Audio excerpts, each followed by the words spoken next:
Now children, this is half yearly examination paper, and you can take it as a practice paper because it is based on a board pattern. The syllabus covered in this paper is dimensional analysis, vectors, projectile motion, Newton's laws of motion, friction, work power energy and rotational motion. Now set 3 hours time and solve this paper. After that we will discuss this paper, and during that discussion I'll tell you how to write the answer in your board exams so that you can get above 95% marks. So first go through this paper, take 15 minutes time to read this paper. As I already instructed to class 12th also, that when you are going through this question paper in 15 minutes, take it seriously. Focus on the questions and try to read the question and grasp the question, visualize the question and its solution while you are reading the question. ये practice आपको NEET और mains के exam में बहुत काम आएगी, क्योंकि आपका टाइम इससे सेव होगा, आपको आपका जो क्वेश्चन अटेम्प्ट करने का टाइम है वो रिड्यूस होगा। तो इसकी प्रैक्टिस आज से ही शुरू कर दो कि जब आप क्वेश्चन को पढ़ते हो तो बहुत फोकस होकर उस क्वेश्चन को रीड करो और उसको विजुलाइज करो। जैसे कि क्वेश्चन कहा जा रहा है कि right dimensional formula of gravitational constant, तो जब आप इसको ध्यान से पढ़ोगे तो जैसे जैसे आप ध्यान से पढ़ रहे हो क्वेश्चन आपके दिमाग को रिसीव हो रहा है, आप ग्रेविटेशनल जो न्यूटन का ग्रेविटेशनल लॉ है उसे विजुलाइज करने लगो। तो ध्यान से पढ़ना और क्वेश्चन के सॉल्यूशन को, या क्वेश्चन में अगर कोई मैकेनिकल सिस्टम दिया हुआ है तो उस मैकेनिकल सिस्टम को विजुलाइज करना, ये आपको सॉल्यूशन अटेम्प्ट करना क्वेश्चन और सॉल्यूशन लिखना, इन दोनों को सॉल्व करना, इन दोनों के टाइम को धीरे धीरे कम करेगा। ये एक दिन में नहीं आएगा, इसकी प्रैक्टिस करनी पड़ेगी। तो जो 15 मिनट्स का टाइम आपको बोर्ड देता है रीडिंग टाइम, उसको फॉर ग्रांटेड नहीं लेना चाहिए, उसको बहुत सीरियसली अटेम्प्ट करना चाहिए, क्योंकि वो आपकी आँख और आपके न्यूरॉन्स जो मैसेज लेकर दिमाग तक जाते हैं उसको बहुत अच्छी प्रैक्टिस देता है क्वेश्चन ध्यान से पढ़ने की और सॉल्यूशन को विजुलाइज करने की। तो 15 मिनट का टाइम लगाइए, क्वेश्चन पेपर को ध्यान से पढ़िए और उसके बाद फिर 3 घंटे का टाइम लेकर उसको सॉल्व करिए। डिस्कशन को हम सेक्शन वाइज डिवाइड कर लेंगे, सेक्शन ए, सेक्शन बी और फिर सेक्शन सी और डी एक साथ। हम 25 मिनट्स के डिस्कशन टाइम को लेकर चलेंगे, 25 मिनट का एक डिस्कशन, उसके बाद ब्रेक, फिर 25 मिनट का डिस्कशन, क्योंकि नॉर्मली हमारा दिमाग 20 से 30 मिनट के बीच फोकस कर सकता है और उसके बाद उसका फोकस कमज़ोर पड़ता है। तो हम अपने दिमाग के काम करने के तरीके को समझकर अपनी एफिशिएंसी को बढ़ाएंगे। तो सबसे पहले क्वेश्चन को हम रीड करेंगे।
Pause video and read the question in 15 minutes time.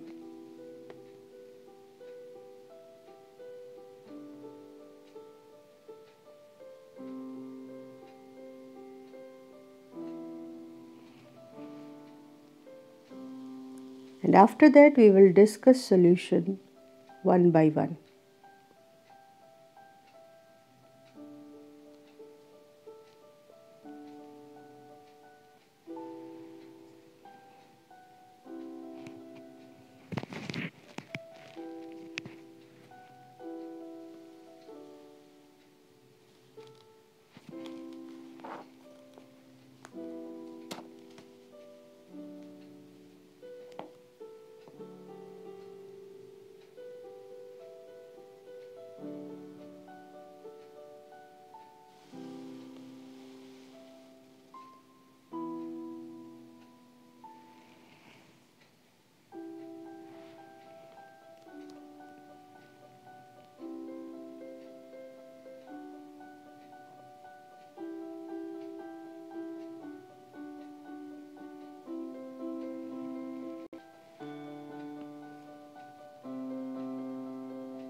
Now take your 3 hours time, solve it, and then come back to the discussion.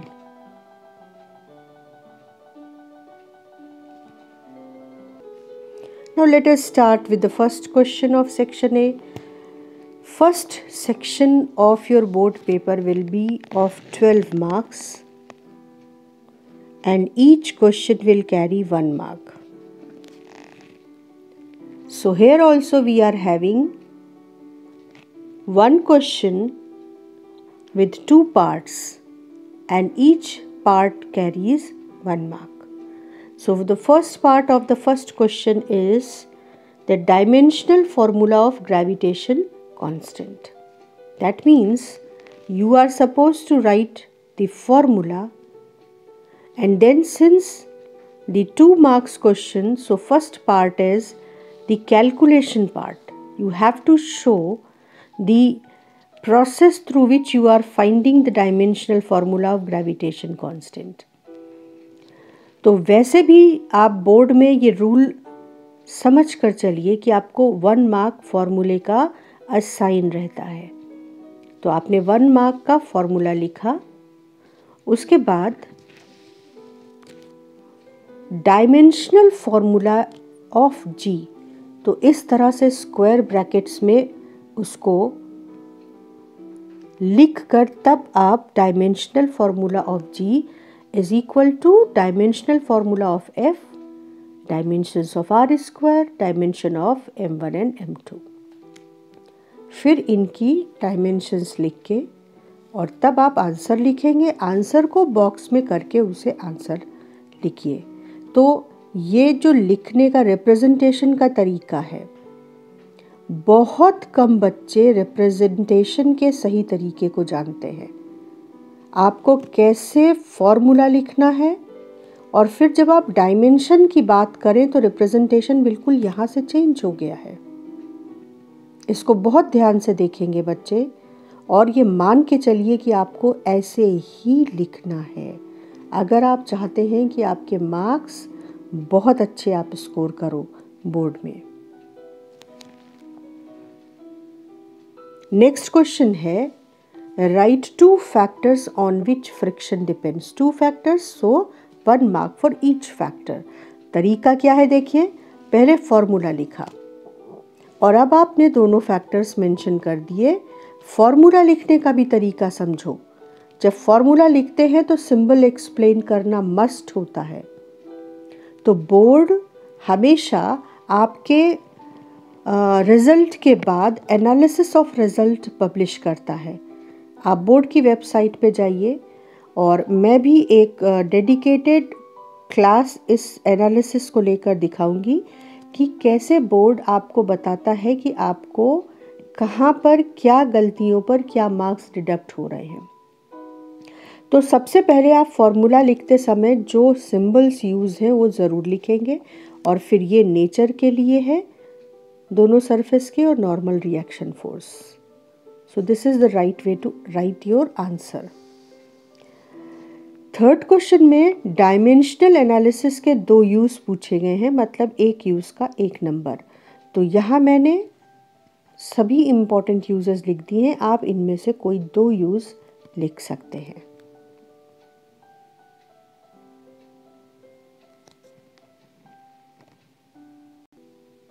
और एक इम्पॉर्टेंट बात, जब भी आप आंसर लिखना शुरू करें तो अपने पेपर के लेफ्ट और राइट साइड में लाइंस ड्रॉ करके मार्जिन ज़रूर क्रिएट करें.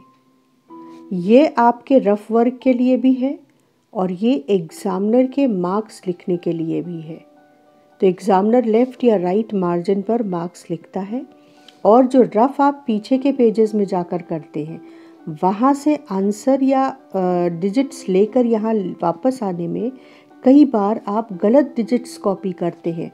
तो जहाँ आप न्यूमेरिकल कर रहे हैं उसके ठीक बगल में अपना रफ वर्क करिए. वो एग्ज़ामिनर के लिए भी है, और आप भी यहाँ से डिजिट्स कॉपी करते समय गलतियाँ करें, इसकी पॉसिबिलिटी कम हो जाती है. तो बिल्कुल शुरुआत में ही आप अपने पेज को एग्ज़ामिनेशन कॉपी के मार्जिन्स दोनों साइड में ज़रूर ड्रॉ कर लीजिए. तो ये पूरे आंसर्स मैंने इसीलिए लिखे हैं कि मुझे आपको ये दिखाना है कि आपको आंसर कैसे लिखना है. तो बहुत फोकस होकर इस काम को करिए, क्योंकि आप में से बहुत सारे बच्चे आंसर को प्रॉपरली लिखना नहीं जानते हैं, और इस वजह से बोर्ड में मार्क्स बहुत ज़्यादा डिडक्ट हो जाते हैं. नेक्स्ट क्वेश्चन फोर्थ पार्ट था फर्स्ट क्वेश्चन का, सेक्शन ए का, कि आपको 5.0604 को 2 डेसिमल के 2 प्लेसेस तक कह लो, या आपको इसको 2 सिग्निफिकेंट फिगर्स के फॉर्म में लिखना था, राउंड ऑफ करना था. तो क्योंकि 2 सिग्निफिकेंट फिगर्स तक सिर्फ राउंड ऑफ करना था, तो इसका जो आंसर होगा that will be 5.1. Significant figures पर लेक्चर्स, 2 लेक्चर्स, बहुत इम्पॉर्टेंट लेक्चर्स ऑलरेडी अपलोडेड है.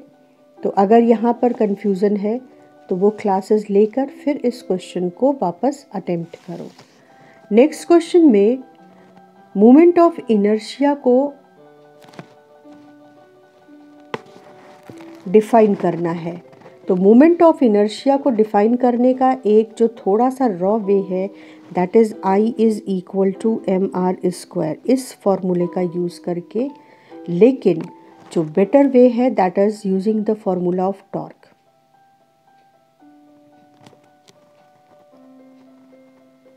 Just go through it and see the formula used. हमेशा बॉक्स में पहले लिखो. उसके बाद आपने डेफिनेशन लिखी, that moment of inertia is torque required to produce the angular acceleration 1 radian per second square. और उसके बाद जो इम्पोर्टेंट थे कीवर्ड्स उन्हें तुरंत अंडरलाइन कर दिया. This is the way to write your answers in board paper. Next question में लॉ ऑफ परपेंडिकुलर एक्सिस का स्टेटमेंट था. स्टेटमेंट कैसे लिखना है उसकी प्रॉपर टेक्निकल लैंग्वेज होती है, और पिछले 20-22 सालों में कॉपी करेक्शंस के मैंने देखा कि हार्डली कुछ बच्चे होते हैं जो डेफिनेशंस को, स्टेटमेंट्स को करेक्ट टेक्निकल लैंग्वेज में लिखते हैं. आपको डेफिनेशंस या स्टेटमेंट्स को कई पार्ट्स में डिवाइड कर लेना चाहिए, जिससे आप उसे प्लान्ड और साइंटिफिक वे में लर्न कर सके और अपने माइंड को हिंट कर सके कि कैसे इस स्टेटमेंट को याद रखना है. जैसे लॉ ऑफ परपेंडिकुलर एक्सिस का क्वेश्चन था. अब अगर आप इस स्टेटमेंट को लर्न कर रहे हैं तो क्या है कि moment of inertia about an axis, given axis, जिसके अबाउट आपको मोमेंट ऑफ इनर्शिया लिखना है. तो ये पहला पार्ट हो गया आपके स्टेटमेंट का. फिर this moment of inertia about an axis is equal to sum of, तो आप अपने दिमाग को कहेंगे कि मोमेंट ऑफ इनर्शिया जो हमें पूछा जा रहा है दैट इज सम किसका, moment of inertia about axis, दो axis which are perpendicular to given axis and which are passing through the same intersection point. तो आपने कहा कि moment of inertia about axis, और कैसे axis, which are perpendicular to given axis. तो आप देखिए कि मैं कैसे पूरे स्टेटमेंट को पार्ट्स में डिवाइड करती जा रही हूँ और फिर इन्हें लिंक करके दिमाग को बताएंगे कि आप इनको इन कनेक्टिव लॉजिक्स के साथ याद करिए। तो परपेंडिकुलर टू दिस एक्सिस हो ऐसे एक्सिस, और क्या खासियत हो उन एक्सिस पे, they should pass through the same intersection point. तो अब देखो moment of inertia about an axis, ये कैसे कैलकुलेट करें वो ये स्टेटमेंट देता है, ये पहला पार्ट हो गया। अब ये मोमेंट ऑफ इनर्शिया सम के इक्वल है, ये दूसरा पार्ट हो गया। अब किसके सम के इक्वल है, moment of inertia about axis, दो एक्सिस के अबाउट मोमेंट ऑफ इनर्शिया के सम के बराबर moment of inertia of a given axis होगा। तो तीसरा पार्ट हो गया अबाउट एक्सिस। अब ये जो एक्सिस है इनमें दो प्रॉपर्टी होनी चाहिए, ये perpendicular to the given axis हो जिसके अबाउट आपको मोमेंट ऑफ इनर्शिया पूछा गया है, और ये उसी इंटरसेक्शन पॉइंट से पास हो रहे हो जिससे ये एक्सिस पास हो रहा है। तो क्या अब ये स्टेटमेंट देखो, अब ये पूरा लॉजिक मैं तुम्हें बताते समय 3 बार अगर पढ़ रही हूँ तो तुम सोचो कि तुमको खुद को बताते समय 4 से 6 बार बताना होगा, और फिर आप इतनी अच्छी तरह से इसको समझो, फिर इसको 3 बार लिखो, आप भूल ही नहीं सकते। तो आपने फाइनली क्या खुद को समझाया कि भाई ये कैसा लॉ है, ये moment of inertia about an axis पता करने का लॉ है। अच्छा, तो ये कैसे पता करते हैं moment of inertia about an axis, ये sum of moment of inertia about 2 axis होता है। कौन से 2 एक्सिस, जो परपेंडिकुलर टू इस एक्सिस हो और जो उसी पॉइंट से पास होते हो जिससे ये पास हो रहा है, यानी ये ऐसे एक्सिस हो जो इस एक्सिस के परपेंडिकुलर हो, दोनों इस एक्सिस के परपेंडिकुलर हो और आपस में भी परपेंडिकुलर हो, और ये उसी पॉइंट से पास हो जिससे ये पास हो रहा है। अब जब आपने इसको पढ़ा, इसको इस तरीके से खुद को समझाया, तो दिमाग में एक इमेज साथ में अटैच करना ज़रूरी है। तो इस एक्सिस के अबाउट मोमेंट ऑफ इनर्शिया अगर पता करना है, जैसे जेड एक्सिस, तो ये 2 एक्सिस के अबाउट मोमेंट ऑफ इनर्शिया के सम के बराबर होगा। ये एक्सिस कैसे हो, which are perpendicular to given axis and which are perpendicular mutually, ये भी ऐड करना है यहाँ पर, विच आर परपेंडिकुलर म्यूचुअली आपस में भी, and to given axis also, ये आपस में भी परपेंडिकुलर हो और इस एक्सिस के भी परपेंडिकुलर हो। तो ऐसे एक्सिस के अबाउट मोमेंट ऑफ इनर्शिया का सम इस एक्सिस के अबाउट मोमेंट ऑफ इनर्शिया के बराबर होगा। तो I z is equal to I x plus I y, ये और ये 2 की पॉइंट हैं जो पहले दिमाग को बताए, और फिर बताया कि भैया ये जो 2 मोमेंट ऑफ इनर्शिया हैं इन दोनों एक्सिस के अबाउट, इनका सम इसके अबाउट मोमेंट ऑफ इनर्शिया के बराबर है, और ये दोनों एक्सिस की खासियत ये आपस में भी परपेंडिकुलर है और इसके भी, और ये तीनों एक ही इंटरसेक्शन पॉइंट से पास होते हैं। इतना डिस्कशन खुद से किया, स्टेटमेंट पढ़ा, समझने के लिए उसको बहुत सारे हिस्सों में तोड़ दिया, फिर खुद को एक्सप्लेन करते हुए इस तरीके से बताया, तब आप स्टेटमेंट या डेफिनेशंस की सही टेक्निकल लैंग्वेज याद कर पाएंगे। तो ये पॉइंट्स ये कहीं बताए नहीं जाते हैं, लेकिन 20-25 सालों के एक्सपीरियंस, एक्सपेरिमेंट्स और बहुत सारे टेक्निक्स स्टूडेंट्स पर यूज़ करने के बाद जो बहुत बहुत इम्पॉर्टेंट टेक्निक्स मेरे हाथ लगी हैं, वो मैं चाहती हूँ कि आप बच्चे यूज़ करो और मेहनत करके प्लान्ड वे में, साइंटिफिक वे में बहुत अच्छा स्कोर करो। तो ये हो गया स्टेटमेंट और डेफिनेशंस कैसे याद करनी है उसका प्रोसेस। इसके बाद अब सेक्शन बी आ जाता है, और सेक्शन बी में जो पहला सवाल है वो है, हम क्वेश्चन देख लेते हैं। सेक्शन बी में आपको 11 क्वेश्चन करने होंगे और हर क्वेश्चन 2 मार्क्स का होगा। तो यहाँ पर आप देखो 2 पार्ट्स, एक पार्ट का हर पार्ट। तो पहला सवाल है कि एक ऐसा क्वांटिटी या ऐसा क्वांटिटी का नाम बताओ जिसमें डायमेंशन हो पर यूनिट ना हो, और जिसमें यूनिट हो पर डायमेंशन ना हो। तो चलो इस पॉइंट को ऑलरेडी पढ़ते समय डिस्कस किया है, तो एक बार हम और इस बात को समझ लेते हैं कि जिसमें डायमेंशन है ऐसी किसी क्वांटिटी का यूनिट ना हो, ये पॉसिबल नहीं है। तो आपको आंसर क्या लिखना है? It's not possible to have a unit of a dimensionless quantity. ठीक, तो ऐसा कोई भी क्वांटिटी नहीं है जिसकी डायमेंशन है और यूनिट नहीं है। दूसरा पार्ट था एक ऐसा क्वांटिटी जिसका यूनिट तो है पर डायमेंशन नहीं है। हाँ, ऐसी क्वांटिटीज कई हैं। Angle is radius arc upon radius. तो आर्क और रेडियस दोनों ही लेंथ हैं, इसलिए इसकी यूनिट तो नहीं होती, डायमेंशन नहीं होता, लेकिन यूनिट रेडियन हम लोग यूज करते हैं। स्ट्रेन और रिलेटिव डेंसिटी, ये 2 ऐसी क्वांटिटीज हैं जो डायमेंशन लेस हैं और इनकी यूनिट भी नहीं है। तो ये इम्पॉर्टेंट पॉइंट है, इसलिए यहीं पे बता रहे हैं कि ये डायमेंशन लेस भी हैं and no unit. So angle is dimensionless but has unit, but strain and relative density are dimensionless as well as they don't have unit.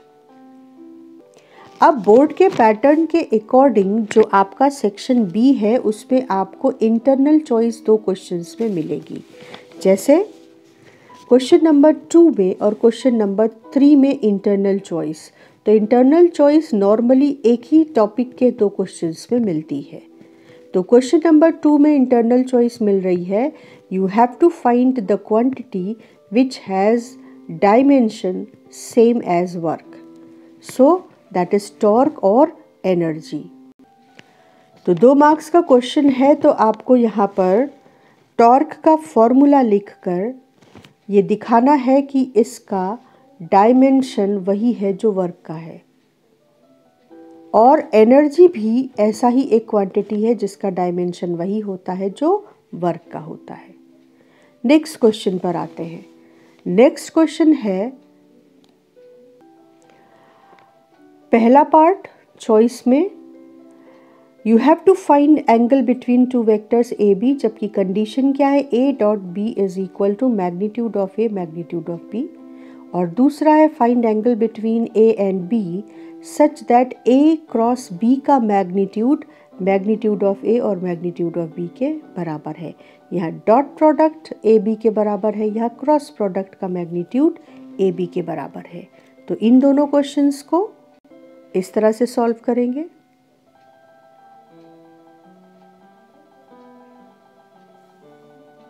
Solution का रिप्रेजेंटेशन आपको मेनली देखना है। फॉर्मूला लिखा, कोशिश करो इक्वल के नीचे इक्वल, ये हमेशा मैथ्स के क्वेश्चंस में आप ये रूल फॉलो करो। फिर एक्सपेंड किया, कैंसिल किया और आंसर लिखा, बॉक्स में किया। यहाँ भी फॉर्मूला लिखा, एक्सपेंड किया, मैग्नीट्यूड है तो यूनिट वेक्टर नहीं है, कैंसिल किए।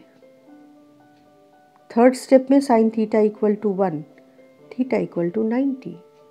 ध्यान करना है कि स्टेप मार्किंग होती है। यहाँ पर आप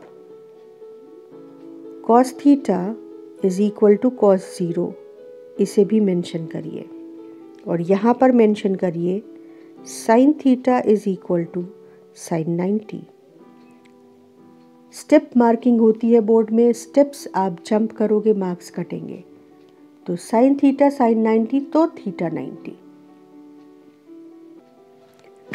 question number 4, under what conditions sum and difference of two vectors will be equal in magnitude. Solution देखिए, पहले इक्वल मैग्नीट्यूड होगा सम और डिफरेंस का दो वेक्टर्स के, तो हमने लिख दिया, स्क्वायर किया।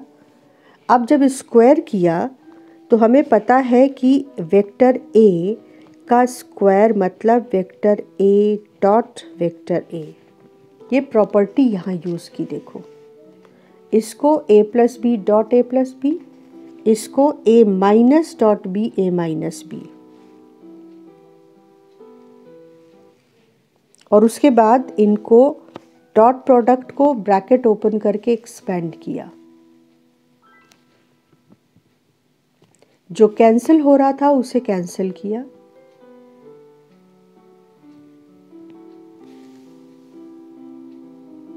माइनस कॉस थीटा आ रहा है यहाँ पर, जब हम ए डॉट बी को एक्सपेंड कर रहे हैं, तो इसे कॉस 180 माइनस थीटा लिख सकते हैं, और इसलिए थीटा 90। तो अगर दो वेक्टर्स म्यूचुअली परपेंडिकुलर हैं तो उनके सम और डिफरेंस का मैग्नीट्यूड सेम होगा। So this is the answer. 2 marks का क्वेश्चन है, you need to write the solution.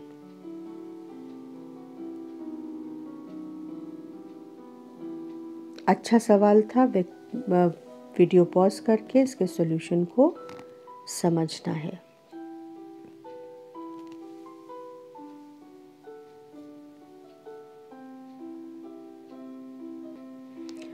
Fifth question देखो, 2 bombs 5 kg and 10 kg are thrown from a cannon with different velocities in same direction. Which one will reach the ground first? अब इस question में confuse होने की ज़रूरत नहीं है। आपने ध्यान से क्वेश्चन पढ़ा, उसके बाद देखो इसके सॉल्यूशन को कैसे सोचेंगे। क्वेश्चन है which one will reach the ground first. तो हमने ये माना कि 2 बॉम्ब हैं और उनको एक ही कैनन से सेम डायरेक्शन में थ्रो किया गया विथ डिफरेंट वेलोसिटी। ठीक, मान लो थीटा एंगल। अब ऑब्वियसली ये प्रोजेक्टाइल पाथ फॉलो करेंगे, तो हमने टाइम पीरियड, जो time taken by the projectile to reach the ground है वो लिखा। अब अगर एंगल सेम है तो g यहाँ पर और 2 ये दोनों कांस्टेंट टर्म्स हैं, तो डिफरेंट वेलोसिटी टाइम को डिटरमाइन करेगी, यानी जिसकी वेलोसिटी ज़्यादा होगी उसका टाइम ग्राउंड में पहुंचने में ज़्यादा लगेगा। यानी हायर वेलोसिटी वाला जो प्रोजेक्टाइल है वो देर में पहुंचेगा। तो which will reach the ground first? The bomb with lesser velocity will reach the ground first. Underline किया मेन पॉइंट को। लेकिन यहाँ पे ध्यान क्या करना है कि बोर्ड पे आपने जिस फॉर्मूले को यूज़ किया है आंसर के लिए, वो फॉर्मूला पहले लिखो, फिर बताओ कि इस फॉर्मूले के पर लॉजिक लगाया तो ये आंसर आया। क्लियर हुई बात? 6th क्वेश्चन क्या है कि lift of mass m kg is moving upward with acceleration of a metre per second square, find tension of the string of the lift. इसका सॉल्यूशन देखिए कैसे लिखना है आपको।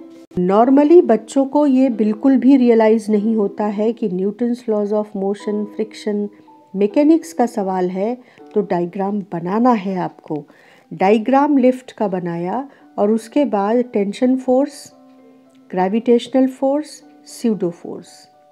अब अगर ऑब्जर्वर लिफ्ट के अंदर है तो उसके लिए स्यूडो फोर्स एक रियलिटी है।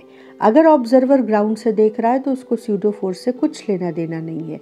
तो मैंने यहाँ पर आपको समझाने के लिए दोनों आंसर्स लिख दिए हैं कि अगर ऑब्जर्वर लिफ्ट के अंदर है तो उसके हिसाब से वो लिफ्ट की फ्लोर पे खड़ा है, यानी लिफ्ट की फ्लोर और वो रिलेटिवली मूव नहीं कर रहे हैं, उसके लिए लिफ्ट की फ्लोर रेस्ट पर है, तो उसको सारे फोर्सेस बैलेंस नज़र आएंगे। उसके हिसाब से एक फोर्स ऊपर और दो नीचे है और ये बैलेंस हैं, तो ये इक्वेशन बनी। ठीक।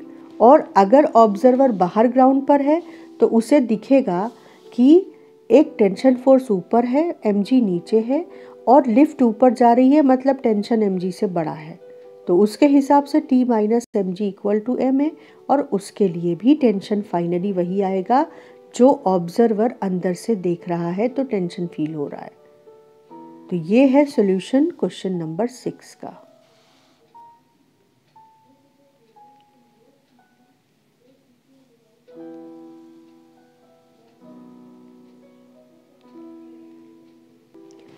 Question number 7. A person of mass m is hanging from a rope fastened to a stationary balloon of mass capital M. If person climbs along the rope with velocity v relative to the rope, then with what velocity balloon will come down? ये question centre of mass के concept से भी solve किया जा सकता है और conservation of momentum से भी। तो जैसे यहाँ पर मैंने कंजर्वेशन ऑफ मोमेंटम लगाया है क्योंकि ये ज़्यादा इजी है सॉल्यूशन इसका कंजर्वेशन ऑफ मोमेंटम से।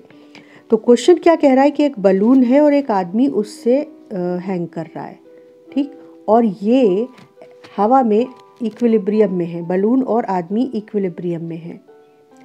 फिर आदमी ऊपर चढ़ने लगता है v वेलोसिटी से और ये velocity relative to the rope है। तो अगर आदमी ऊपर चढ़ने लगता है तो जब ये इवेंट नहीं हुआ था, ये आदमी ऊपर नहीं चढ़ रहा था, तो सिस्टम रेस्ट पर था। जब ये आदमी यानी सिस्टम का एक कंपोनेंट मूवमेंट शुरू करता है तो सिस्टम पे एक्सटर्नल फोर्स नहीं है, इसलिए इसका मोमेंटम कंजर्व रहना चाहिए। लेकिन इस आदमी ने ऊपर चढ़ते हुए मोमेंटम जनरेट किया, तो ये मोमेंटम सिस्टम का दूसरा कंपोनेंट एक ऑपोजिट मोमेंटम प्रोड्यूस करके नलीफाई करेगा, जिससे कि पूरा सिस्टम रेस्ट पर रहे, यानी सेंटर ऑफ मास अपनी जगह से हिलेगा नहीं। तो अगर ये इतना बड़ा बलून है और ये आदमी इससे इक्विलिब्रियम में है तो मानते कि बलून इसे बैलेंस कर रहा है, तो सेंटर ऑफ मास इस रोप पर कहीं यहाँ है, तो सेंटर ऑफ मास हिलेगा नहीं। Momentum of the system will remain zero because it was zero initially, और एक्सटर्नल फोर्स जब तक एक्ट नहीं करेगा तब तक सिस्टम का मोमेंटम बदलेगा नहीं। तो हमने इसको सेंटर ऑफ मास के कॉन्सेप्ट से नहीं, मोमेंटम कंजर्वेशन के कॉन्सेप्ट से किया। तो हमने कहा कि क्योंकि एक्सटर्नल फोर्स एक्ट नहीं कर रहा है, तो अब आपको मेनली इसमें सीखना क्या है। सवाल तो आप सीखो ही, लेकिन बोर्ड में आपको सवाल लिखना कैसे है।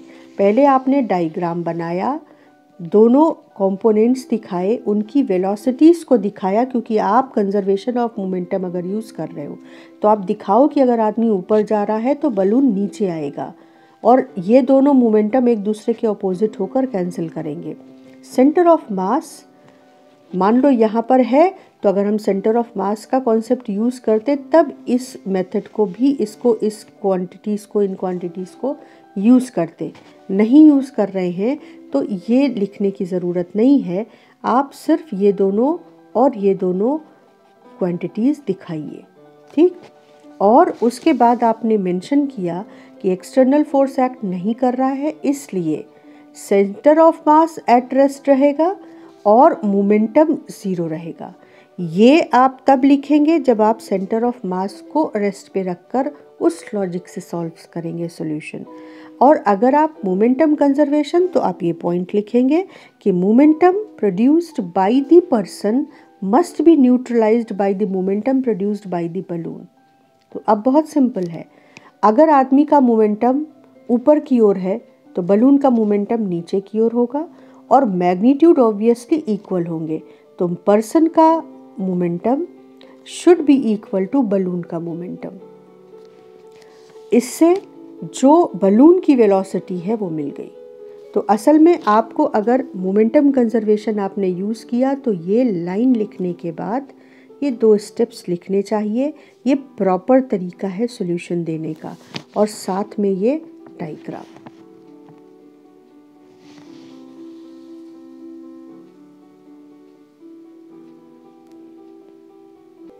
क्वेश्चन नंबर 8 बहुत सिंपल क्वेश्चन है। आपको 20 kg का फोर्स 30 kg पे बताना है, जबकि 20 kg पे 10 न्यूटन का फोर्स लग रहा है। इसे एक बार डायग्राम का बिल्कुल भी इम्पोर्टेंस बच्चों को रियलाइज़ नहीं होता है। बेटा डायग्राम मस्ट है। डायग्राम बनाया और 10 न्यूटन ने इस ब्लॉक को आगे पुश किया, तो ब्लॉक ने इस ब्लॉक को आगे पुश किया, तो ये फोर्स एक्शन ऑफ 20 ऑन 30। तो 30 ने रिएक्ट किया 20 को इस डायरेक्शन में, तो पहले फोर्सेस लगा लिए। उसके बाद एक ब्लॉक उठाया 20 kg। 20 पर सिर्फ 2 फोर्सेस एक्ट कर रहे हैं, 10 राइट और ये लेफ्ट। तो हमने लिखा 10 minus F is equal to 20A। 30 के लिए देखो कैसे लिख रहे हैं, 20 के लिए जो इक्वेशन लिखी वो यहाँ साइड में 30 के लिए इक्वेशन लिखी और इसे लाइन से डिवाइड कर दिया। 30 के लिए इक्वेशन लिखी, इस पर सिर्फ एक फोर्स एक्ट कर रहा है F, तो F इज 30 इंटू A, और यहाँ दिखा दिया कि A एक्सेलरेशन से अगर दोनों ब्लॉक चल रहे हैं।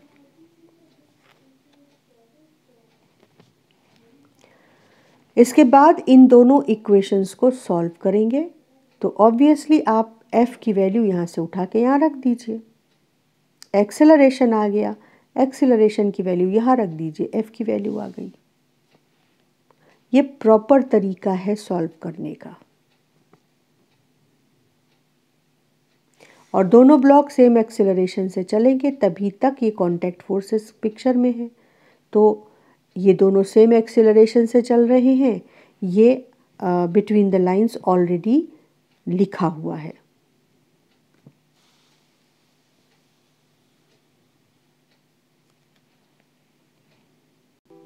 नाइन्थ क्वेश्चन कह रहा है कि एक body it slides down from rest from the top of a rough plane of length L inclined at an angle theta from the horizontal. Find time taken by the block in reaching the bottom of the plane and coefficient of friction between block and the inclined plane is mu. Simple question है।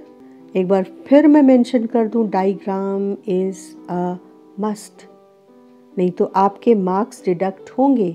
And that is the reason why in board when you see the result आप समझ नहीं पाते कि इतने कम कैसे हो गए नंबर। इंक्लाइंड प्लेन पे ब्लॉक टॉप पे रखा है, सारे फोर्सेस दिखा दिए, mg नॉर्मल रिएक्शन फोर्स और फिर mg को रिजॉल्व कर दिया। अब ये नीचे किसकी वजह से आएगा, mg साइन थीटा की वजह से। और जब ये नीचे आएगा तो इस पे जो पीछे की ओर फोर्स लग रहा होगा that will be frictional force F। F की वैल्यू कैसे मिलेगी, म्यू n से, और mu n mu into mg cos theta. अब न्यूटन्स लॉज ऑफ मोशन और फ्रिक्शन के क्वेश्चन में लैंग्वेज पर बहुत ध्यान देने वाला होता है। जैसे अगर क्वेश्चन में ये होता कि ये जो फोर्स है फ्रिक्शनल फोर्स, ये जस्ट इस फोर्स को बैलेंस कर रहा है, अगर लैंग्वेज में कहीं से भी ये आउटपुट निकल रहा होता तो हम mg साइन थीटा को म्यू mg कॉस थीटा के बराबर रखते, नेट फोर्स 0 होता तो ये ब्लॉक कांस्टेंट वेलोसिटी से नीचे आता, और तब हमारे पास टाइम निकालने का तरीका होता डिस्टेंस अपॉन वेलोसिटी। लेकिन यहाँ पर उन्होंने ऐसा कोई मेंशन नहीं किया, बड़ी सिंपल सी लैंग्वेज है कि भाई इतना कोफिशिएंट ऑफ फ्रिक्शन है, बताओ टाइम कितना लगेगा। तो हम मान के चलते हैं कि मान लो ए एक्सेलरेशन से ब्लॉक नीचे आता है, तो mg sin theta minus frictional force will provide acceleration to the block. तो एक्सेलरेशन m कैंसिल हो जाएगा। अब पहले आप डायग्राम बनाएंगे, ये ब्लॉक्स पे फोर्सेस लगाए। ऐसा नहीं है कि आप ये सब नहीं करोगे तो आपको मार्क्स मिल जाएंगे, अच्छे मार्क्स कटेंगे बोर्ड में। तो ये पहला काम डायग्राम बनाया, दूसरा काम जो आपकी की इक्वेशन है उसको लिखा, उसके बाद आपने उसको सिंप्लीफाई करके आंसर लिखा और आंसर को बॉक्स में कर दिया। तो एक्सेलरेशन इतना आ गया। तो क्योंकि रेस्ट से ब्लॉक नीचे गिरेगा तो इनिशियल वेलोसिटी 0, तो s is equal to ut plus half at square का यूज़ किया और टाइम पीरियड हो जाएगा 2l upon a under root, और a की वैल्यू यहाँ से उठा के यहाँ रख दी।